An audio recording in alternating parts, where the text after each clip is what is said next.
You're Jason at True Vintage. Thank you very much for choosing to stop in and check out my video today.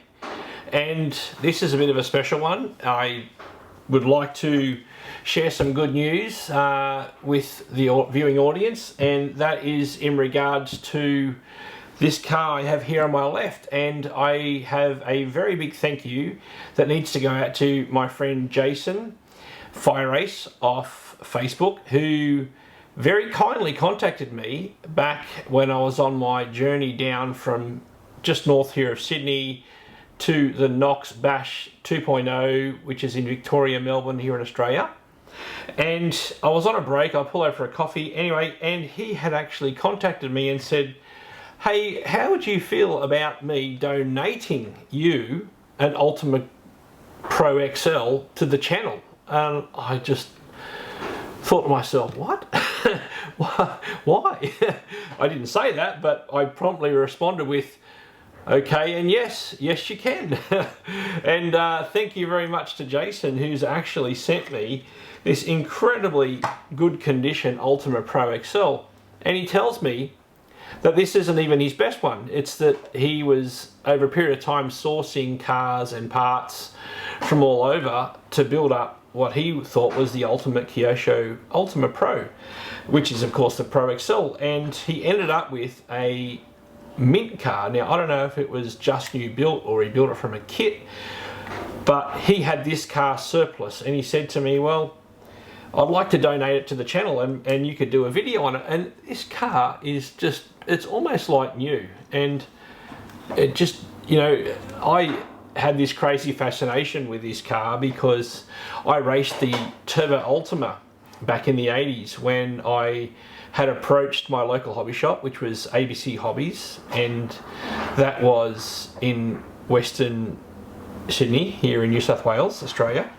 And I had, as a youngster, I had started with the Kyosho Mark 1 Optima, so the very first Optima. That was basically the latest competition worthy four-wheel drive from Kyosho, and it was set to be, or said to be, a very competitive platform. And that was my choice back in the day. I'd saved up all my pocket money.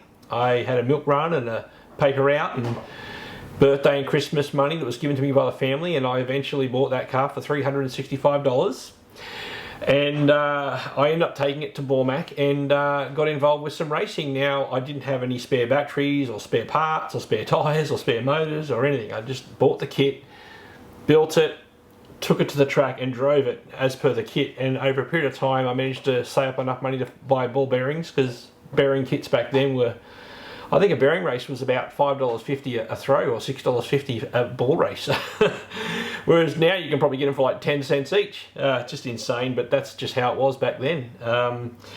Yeah, so I raced the Kyosho Optima in the four-wheel drive production class, and I really enjoyed it. I had a blast, and I may even pop a couple of photos up in this video, just with some cars in the background on the track and what have you. I went from that car to the Shoemaker Cat XL, which I bought second hand from a fellow racer at Bormac.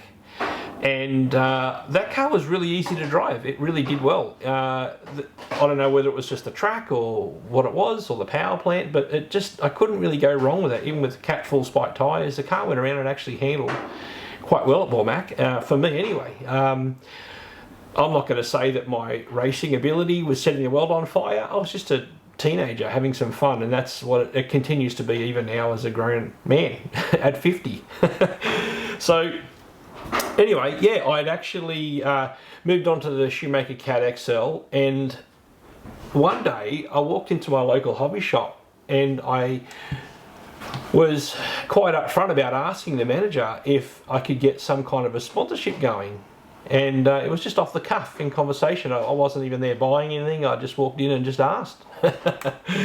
And anyway, he said, why don't you come back, we'll have a meeting about it. And I think I came back on that weekend and we sat down and we talked about it. He said, yeah, okay, well, I could help you out with some kind of a sponsorship. Tell me about your racing, and I'll give you a job working here part-time. I was still in high school back then. So yeah, I got a job working there over the weekends and Thursday evenings, and yeah, so any day it was open that I wasn't racing or at school, I could go in there and I could work. And they also sent me home with kits back then to build, like the Kyosho Raiders. Basically, he would send me home with a kit, and overnight I'd build it and bring it back the next time I worked. And I think I got paid like $50 or something to do it. And I remember him sending me home with a lot of Marui Big Bears back then, and we seemed to have a whole lot of them. And I think we were selling them for like $99 a kit, and plus you know, the electronics. And I was building so many of those Big Bears, especially as it was coming up over Christmas, and loved every minute of it. I really did. It was great.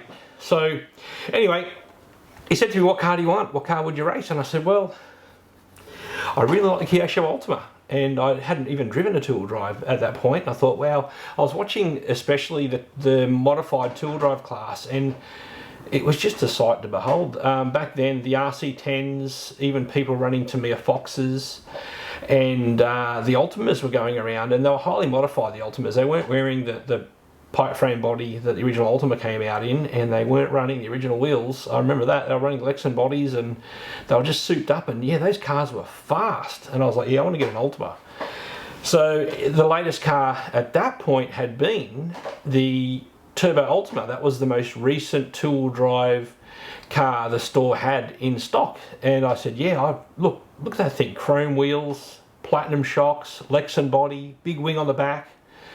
I just thought it was cool as. So yeah, anyway, he said to me, why don't you hold out and get the Ultima Pro when it comes out? I'm like, no, I'm far too impatient. I need to get this car right now.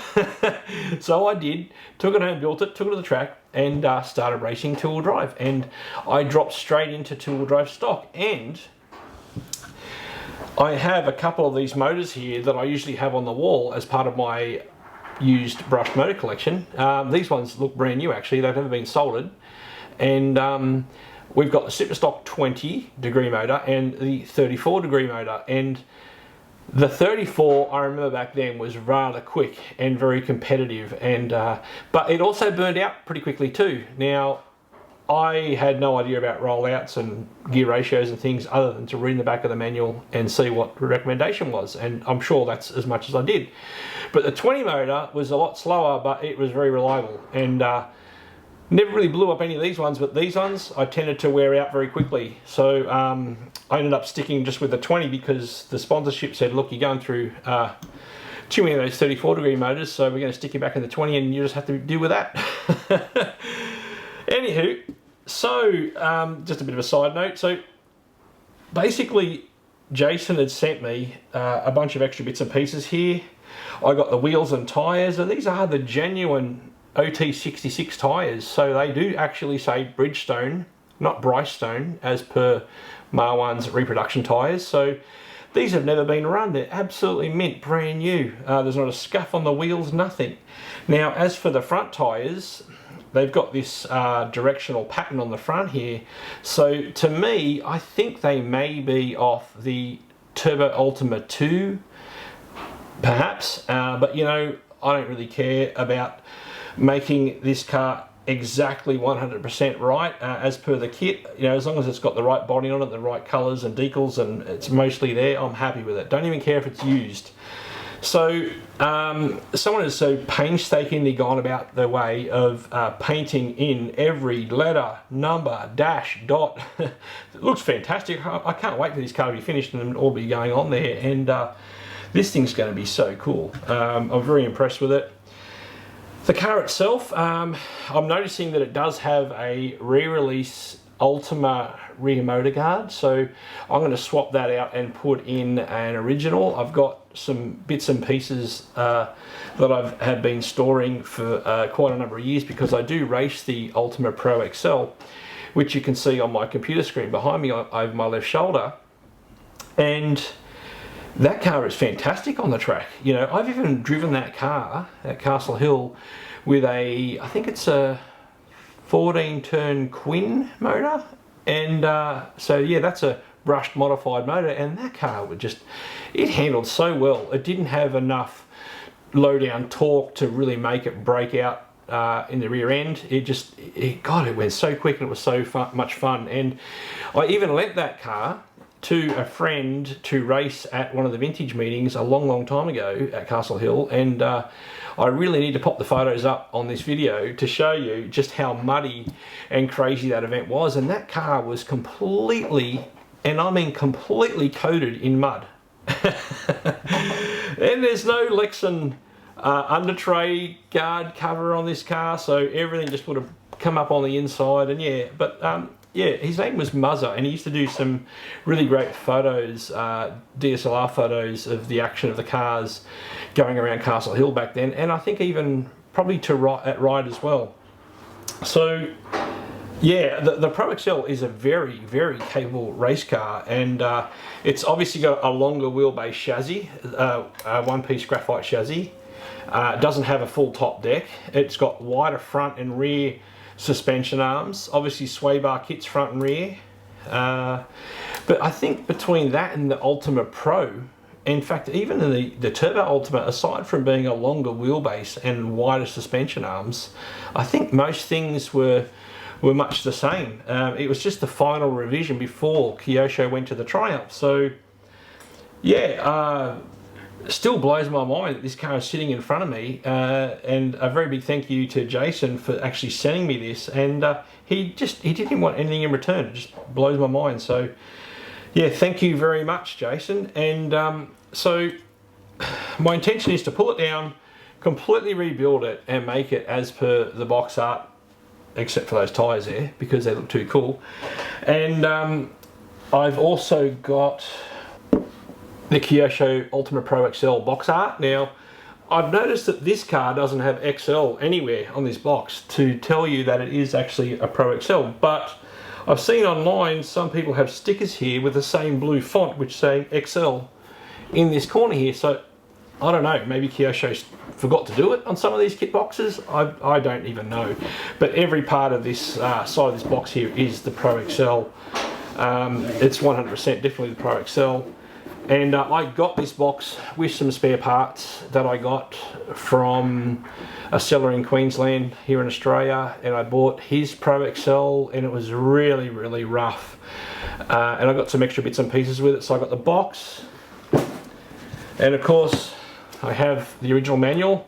Again, there's no XL anywhere, but as I look through the instruction manual, it definitely has the Pro XL suspension arms on it, which do differ greatly from the original Ultima and Ultima Turbo and Ultima Pro suspension arms. So the Ultima Pro XL, I think, was the only car that actually had these very specific wider track suspension arms on it, front and rear. So yeah, I do have the manual, so I'm hoping to restore this car to as close to factory as possible. And this 1989 Kyosho catalogue very clearly states that the very last two-wheel drive or competition two-wheel drive buggy that was in this magazine was of course the Ultima Pro, not the Pro XL. And we've got the Turbo, and then we go back to the original Ultima. So yeah, there wasn't any mention of the Pro XL in this catalogue, which tells me that the Pro XL had to have come out after this 89 catalogue. And I remember I had the Kyosho Triumph, and that was the very last car I raced at Bormac, and it must have been 91, 92, something like that. So the Pro XL must have been the very last refinement from the Ultima series before it went to the Triumph. Somewhere between 89 and I'm going to say 91. So I'll let people in the comment section let me know their opinions. So if you know exactly the date it was released, yeah, God, let me know. One last thing I want to say is thank you again to Marwan for sending me out this Ultima body. So I did do a video just previous to this one, which was about Marwan's Lexan bodies and deagles, and I couldn't have well, I didn't plan this at all. So after doing the video on Marwan's tyres that he reproduces, I said to Marwan, how about we get a video out about your Lexan bodies and deagles? And for the reason that I've bought these bodies and deagles off Marwan over a long period of time, and his tyres, and it just seemed a shame that I don't know how much of the market share he's grabbing at the moment, because there's a lot of people making reproduction Lexan bodies and decals, and I thought, well, it's only fair that people out there still know. And if you want to buy tyres, bodies and decals, you can get them all from the one place if that's what you're in the market for as well. So he can post you out all 3 different items, and it's coming from the one place. And international shipping is really bothering people, and why wouldn't some people want to take advantage of putting an order in together and getting those 3 things together? So anyway, so even before the bash was going on and my drive down to Melbourne, I'd spoken to Marwan, and these were actually delivered on my doorstep probably about a week before the bash. So long before this car was even heard of or spoken of between me and Jason. And yeah, then a few weeks later, he's talking about this, and then, you know, within a week or 2, it's arrived at mine, and voila, I have some reproduction Lexan to go onto this car, and it's going to be really cool. So yeah, that's what's going on with this. And I know that these are not the Pro XL decals, these are the Ultima Pro, so they do differ. And for those who haven't yet worked it out, I think we can tell here that especially these coloured sections here vary differently from what's on this sheet here. So I only just picked that up myself by looking at it recently, and just went, oh okay, maybe I'll need to buy some Pro XL decals from somewhere also. Anyway, so the other thing I have got out here is I've got one of these Kyosho Super Speed 1000 ESCs, and I don't think it works, but in the manual and on the box art, it actually has one sitting here on this ledge for the ESC. So I don't intend to run this car. I'm quite happy for it just to sit there. I'll put in a standard servo, whatever, and maybe I'll put some NiCad batteries in there and kind of make it replicate what the box art is of this car. And it's just something I would like to keep to one side, and just something to play every now and then, have a look at it and share it with the channel and show people once it's all done, and get it amongst the community and see what people have to say about it. So that is this video. And so Christmas is fast approaching, so thank you very much to everyone who has chosen to subscribe, and I really do appreciate those who like and comment. I will get back to everyone where I possibly can. As some may already realise, you don't really get very many updates once a video's been up for a while, so maybe the comments get lost in the emails or whatever. But yeah, I tend to go back sometimes and look at the videos and the comments, and I try to get back to every single person who wants to leave a comment. So yeah, thank you for all the engagement. Us YouTubers really appreciate it. This channel isn't monetized, so I don't earn anything from the content that I make. It's done purely out of the passion for this hobby. That's all it is, guys. So yeah, I really appreciate when someone like Jason has contacted me. Also Keith and Wade over at the Wade Skelton YouTube channel have been incredibly kind, and some people have donated some bits and bobs, and it really means a lot actually to know that people would actually go to that much trouble and they appreciate the content that I make enough to want to contribute. So to those who do, I very much say thank you, and let's hope I can do this car proud and get it up in the next video. So of course this is part 1, but there will be a part 2 with this car that's been complete, and I'll go through, I might take some photos along the way. And yeah, so thank you everyone for watching, and Jason, I'm really hoping that you like this video and the way this car finishes up at the very end of the next video. So yeah, thank you very much everyone for watching, and have a Merry Christmas, and we'll see you on the next one. Bye now.